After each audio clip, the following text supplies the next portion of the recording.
It is not uncommon to consider the terms Wiccan and witch to mean basically the same thing, especially today thanks to the wonders of television, the movie industry, and yes, even YouTube. But to me, they hold very different meanings. Wiccans hold very tightly to their spirituality and normally create rituals which most often require quite a few tools which hold magical importance to them.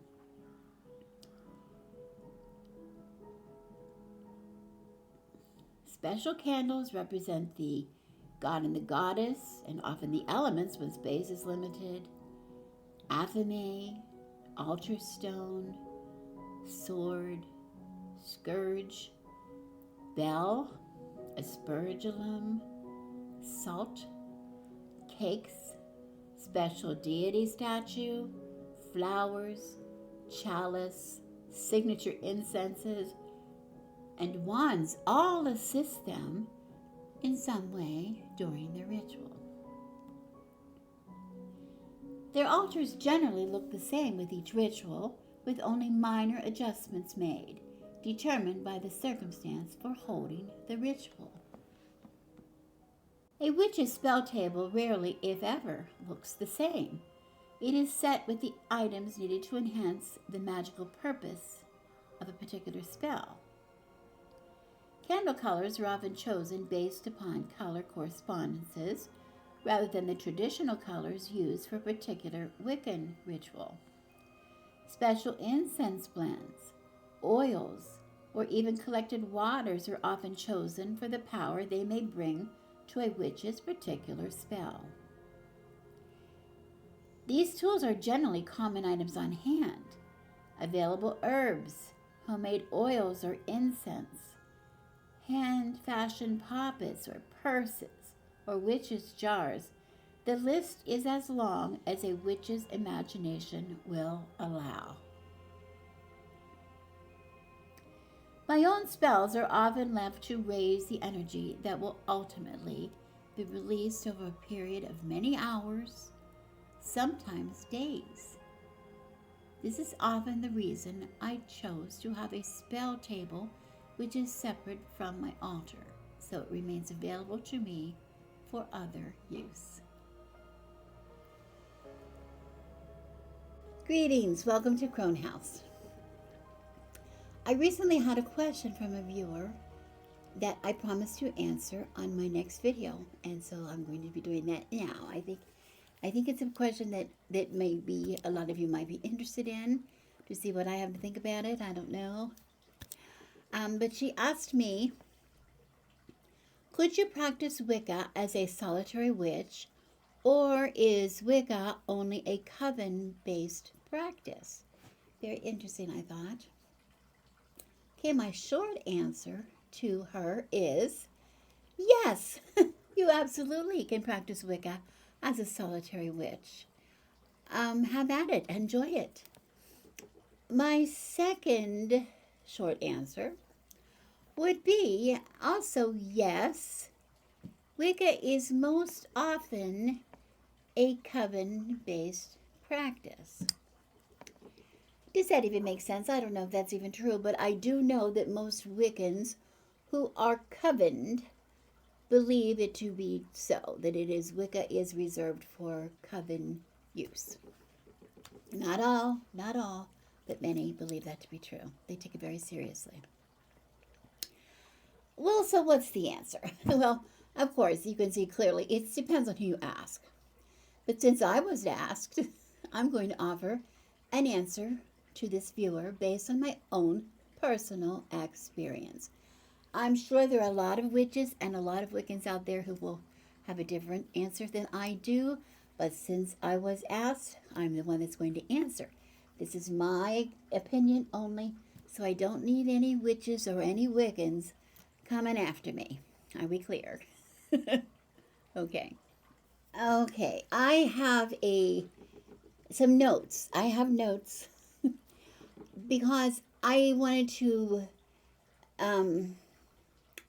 look and see what traditionally Wicca is supposed to be. I know not everybody thinks that's what it is, but I want to look at the traditional definition of Wicca and be clear on that so I can relate that to you first thing. So I'm going to be looking down at my notes just to make sure that, I don't misspeak.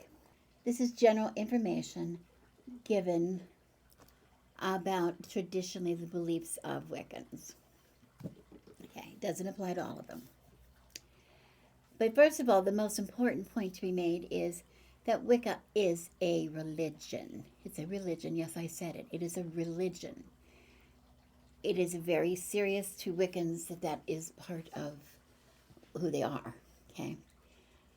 Okay, so number one, it does utilize magic, often defined as a process of moving natural energies of some kind to effect a change. We all agree on that, right?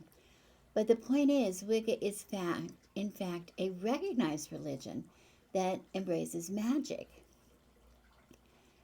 It didn't used to be. It did not used to be. It used to be something that people didn't even admit to, that even existed. But now it's a very much recognized religion. You can go anywhere, and if they ask your religion or whatever, you can tell them that you're Wiccan, and people don't really blink about it. They don't think too much about it.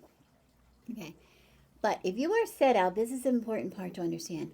If your interest is only in practicing magic, Wicca probably isn't for you, because Wicca, the very tenets of Wicca, embrace the spirituality of it, not just the magic. That's there, but it's the spirituality that is emphasized in Wicca. What does it entail? Well, what does the religion entail? Wiccans listen to the earth. They take their clues from the earth as she reveals her secrets to us. They believe that when you lose touch with your planet, with the blessed planet that we live on, you lose touch with deity. They believe that only through nature can we experience the realities of spiritual or magical realm. It's very much connected. Okay, the two are very connected. They use ritual to expand their awareness so they can become one with all creation. That's the foundation of Wicca. And we spoke about deity. This is a big one for Wiccans. They normally recognize deity as being dual. They revere both the god and the goddess. They see deity as being equal. Neither is greater than the other. They see deity as being warm and loving, not a distant god or goddess or resident of heaven sitting up on a throne somewhere, but omnipresent throughout the universe. The god and the goddess deity is with us here on this earth, on the physical earth. Deity is with us in the spiritual plane, everywhere. Deity is everywhere. They believe the physical world to be one of many realities. The only difference between the physical and the spiritual world is that the physical is denser. Okay, but this is not all it is for Wiccans. Just the earth and then you're done. That's not all there is. Okay. Wicca embraces the doctrine of reincarnation, but our souls will reincarnate only as another human body. We won't come back as a rock or a fish or whatever. If you follow that tenet of Wicca, it is reincarnation as a person, one person to another person, one body to another body. Probably the same soul or spirit within the body, but the body that is inhabited is that of a human body. The Wiccan has an ideal morality that says do as you want as long as you don't hurt anybody, and that includes hurting yourself. They don't believe that you can hurt yourself. And that's a little bit tricky because it's not that Wiccans do not do certain things like we talk about binding and things like that. Usually if it's done in Wicca, within Wicca, it is done in a manner that binds a behavior rather than binds the person that is committing the behavior, if that makes any kind of sense. And I've seen that firsthand, that's been done. So Wicca is very concerned, if Wicca can be concerned, about hurting others, just randomly hurting other people. But all of this information about Wicca, I want you to realize that Wicca was something that began, that it has its origin in the early to mid 20th century. And it was very small, and then it became very, very big and big and big, and it went all over the world. And there's thousands and thousands and thousands of Wiccans all over the world. So they're not going to all be the same. They're not going to agree on everything. And a lot of the things were set out early in the beginnings of Wicca do not apply to all Wiccans today. So I want to be very clear upon that. What I offered you was just the foundation of Wicca as it became a religion, what the tenets of the religion were. If you ask any two Wiccans a question, you're going to get two different answers because it has so many variations. I think part of the fascination with Wicca is that it's considered to be very secretive. Well, it is. It really is. Especially Wicca that is Wiccans that practice within a coven. Covens normally require a vow of secrecy for all members of their coven. And they really frown very strongly, understandably, on anybody speaking to anybody on anything pertaining to that coven outside of the coven. That is one of the reasons that I have not spoken very much about being Wiccan or my experiences with Wicca here on my channel, here on YouTube, because I'm really not permitted to, and I don't think that I should. What happens in the coven stays within the coven, so it's somebody's business. But I have to say that it is held with such regard that if somebody from one coven, which happens a lot, leaves their coven and wants to come and join your coven, that person must normally be initiated again, regardless of their rank or title. Now, I didn't talk about rank or title, but what I want to say is in a coven, and this is no secret, that witches within a coven usually earn different titles or rank, depending on many things, but one basically on how long you've been there and maybe some of the, a few other requirements that you have fulfilled. Okay, so you might go in and you become your initiate, and then you maybe become a low priestess and a high priestess. You may become a queen priestess, whatever. There's a lot of different rankings, okay? So you could be a queen priestess of a coven and all of a sudden decide to join another coven instead, and you might be asked to become initiated again. The initiation process is maybe a little shorter, but it is there. So this is the reason I'm sharing this is because this explains a little bit about how secretive covens really are. They don't want people to know what they do, and I understand that. Okay, so when I say to you, yes, I do believe that you can practice Wicca without a coven, absolutely. But I want to say, I really want to warn you, if that is your intent, to please, please, please, please do not claim a rank or title if you have not earned it, okay, the way that other people normally earn them, okay? Don't go out there as a solitary and call yourself a high priestess, or a wiki queen, or a, queen priestess, or whatever they call. There's different names, okay? Don't do that, because it's not proper. It's not proper. If you do that in the privacy of your own home, or the privacy of just you and a couple of friends, and you don't tell anybody outside of that, I'm not going to stop you from doing that. You can do what you want. But I want to say that's where you're going to really run into trouble. And you don't want a coven of witches mad at you. I'm just saying, you just don't want that to happen. Don't ask for trouble if you don't get any. That being said, now we're back to the very point about practicing Wicca, as I said you could, as a solitary. And I have two recommendations if you want some information.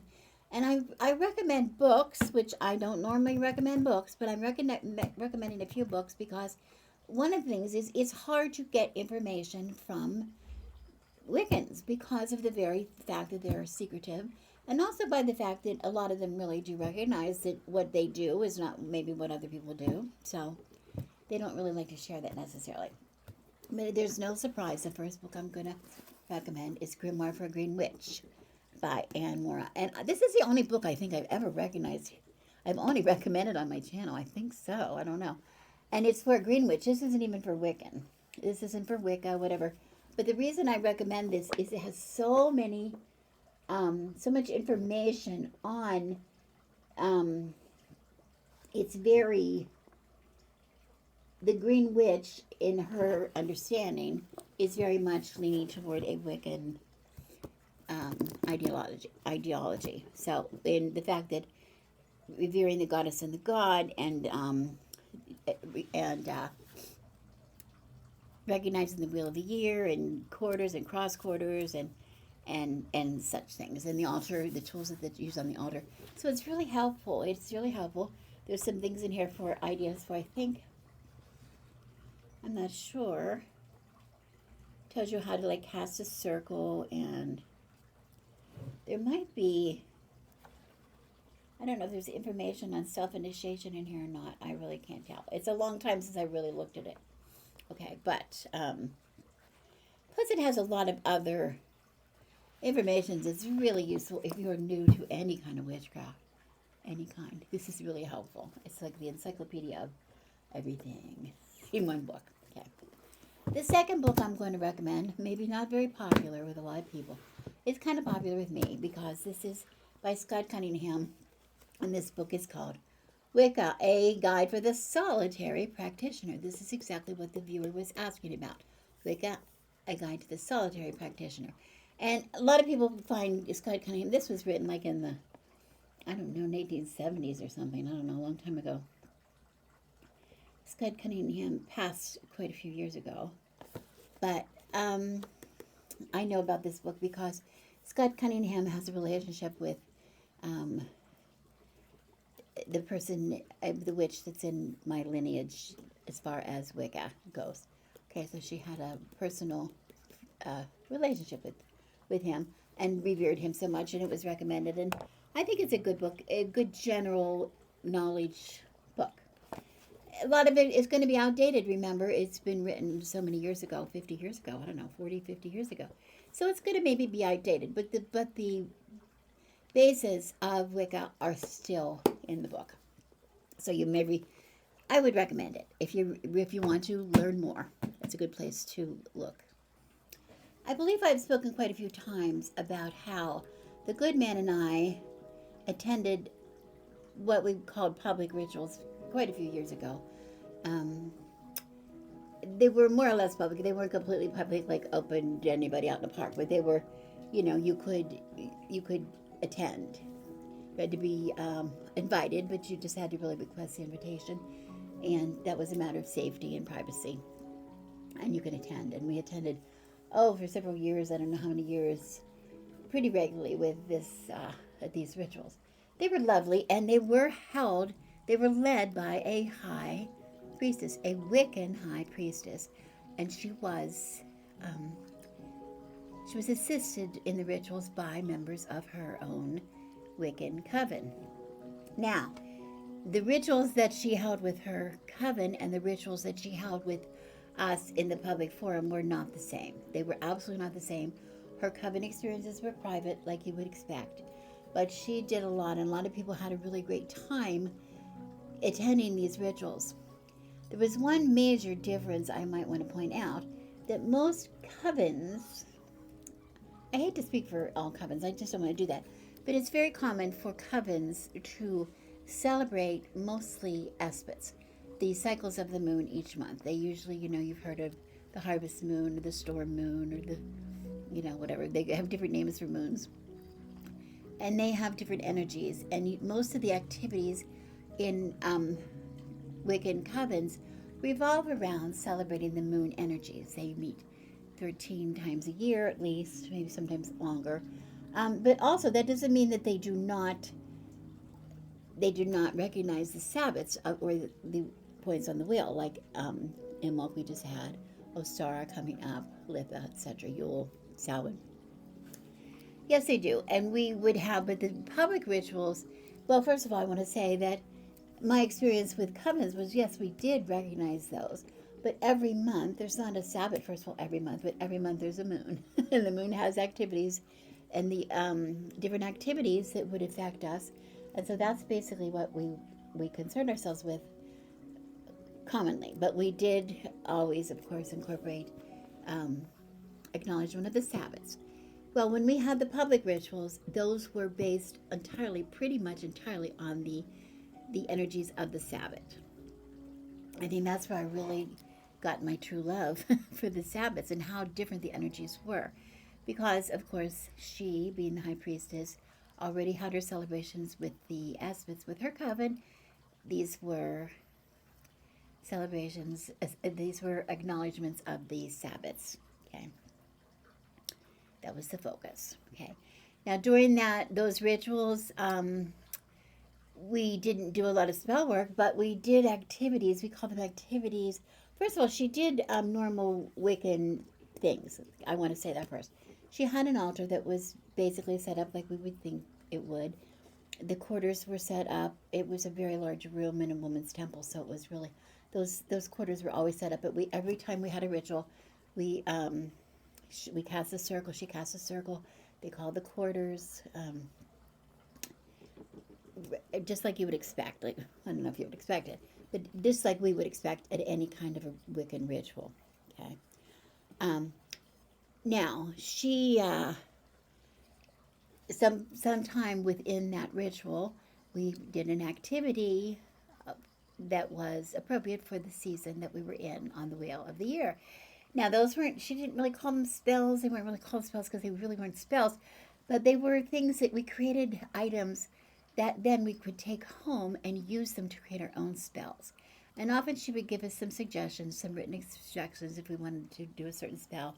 She would give us examples or whatever. But it was really for us to use our own imagination, remembering that these are public rituals and people that attended were all from different backgrounds and had different, religious or non-practices. So everybody would do things in their own way. Unlike focused attention that you would get from a group such as a coven. Okay. Now, this is a point of my own experience that I don't talk about too often, but one thing I want to say is in my own experience with coven, a private coven, there is part of in the ritual wording all the time, every moon, every month, where there is time set aside for spell work. Cast your spells at this time. And if we had a spell to cast, that's when we would do it. But I have to say, most often we did not. The focus was not really on spell work. Again, it was on the ritual itself. That was maybe unique to our coven, I'm not sure. I don't want to talk about it too much. But I want to say, their focus was, as being Wiccan, was on their spirituality, and it barely touched on what it meant to be a witch. This is where I talk about witches, and I want to say, witches, being a witch is not a religion. Being a witch is not a religion. Witches are not always religious. Some are. Most probably are not. Wiccans, very often, if I can backtrack a minute, a lot of Wiccans come from other religions. There's so many Wiccans that used to be Catholics or used to be, Christians or used to be Mormon. I know quite a few that were Mormon. They liked the part of the ritual. That's why they like the ritual. They like that, and their association, their relationship with some kind of deity. That's what they're commonly used to. So those people really are attracted to Wicca maybe more than somebody who's just attracted to the magic aspect, okay? And by that I mean we're talking now about witches. Because witches, it doesn't really have anything to do, being a witch doesn't have anything to do with religion. If you are a religious witch, that's coincidence. Or that's just your experience. That's not a requirement, that's not necessarily average, I don't know if it is. Witches may or may not recognize deity, but a lot of them are not even interested in holding any kind of a ritual. Okay. What they are interested in, I want to say, mainly is casting spells. But this is not the kind of spells, remember, they're not sitting up in trees just randomly hexing people that will happen to walk by. That's not what we're talking about. They're interested in changing the energies, making some kind of a change by raising their energy around them and focusing and then directing their intentions so that their intentions can manifest and come to fruition. It might be they want to improve their health, they want to get a job, they want to make more money, whatever. There is a purpose for their spell. Okay, there's a purpose for the spell. Now, can you be both? Absolutely. I've said I'm both. I am both. I am a Wiccan and I am a witch. But I keep those separate. Okay? And even now, I have left the Wiccan, my past Wicca coven. I have a coven now. I'm in another coven. Who, coincidentally, everybody in the coven presently are Wiccans. But we don't really do Wiccan rituals necessarily. We do, every month we do different things. We're very creative and we're very unique in what we do. We don't have any rules. Any rules. We take turns so that we can share different ideas, different magical experiences, different magical exercises, or sometimes, yes, spells, but oftentimes it's just, working with the energies that we have around us, whether it's from a Sabbath or an Esprit or whatever, or just generally around us. Okay. So, why do both? Why do both? Well, I think that most people who go and join a coven are people who join a coven because they want to have the camaraderie. They want to be with other people. The excitement of being with other people in a ritual, or focusing their energies on one thing, having a healing circle with 13 people or 12 people. That's a lot of healing energy, and that's really important. It's hard to raise that much energy by yourself sometimes. Okay. But it's also the same thing as why you go to church. If you went to church in the past, it's for, most of the time, it's just for the community, being a part of a community that has a common belief or common goal, right? Okay. But so whatever I want to say to you, whatever I want you to take away from this is that your spirituality, or lack of, is unique and it's personal. You might be a Wiccan or aspire to be a Wiccan. You might aspire to be a witch. You might aspire to be both. You can be whatever you want to be. It is totally unique to you. Okay. I want to make a little comparison before I stop here. And I'm going to talk about Christianity because that's what I know about. And Christianity, when in its very earliest beginnings, was simple. It was people who wanted to follow Christ, the messages of Christ. Okay. And it was limited, and it grew and grew and grew over several thousand years. It grew into a lot of people becoming involved. And since then, we have all these little different religious sects, Christian sects who have hived off. If we were a coven, we would call them hiving off, and forming their own churches or their own, states of belief. We have, of course, the Catholics versus the Christians, and then Christians, there are so many other denominations, traditional Christian denominations, and then there are some that are just very unique to a community or a small town, or to one person, people following one preacher or another. Okay. The more people that you have, the more it's going to vary. You're going to have variations, more variations, and it has become even a point here in the United States, I have to say, that a lot of the Christians who are being very vocal about what's going on in the United States, a lot of them call themselves Christians, but they don't have anything to do, really nothing to do, with the teachings of Jesus Christ. And I think that's something that we talk about a lot on social media anyway, but it's very evident, their hatred and their bigotry and their, I don't want to get into that now, but you see how different that word Christian to them has become something that's not even Christian. The same thing happens with any group of people that are practicing some form of spirituality. What you need to do, no matter who you are, what your situation is you need to look inside of you and do what is right for you. Okay? Your spiritual choices are yours alone, and no one has the right to tell you any differently. Please hold on to that.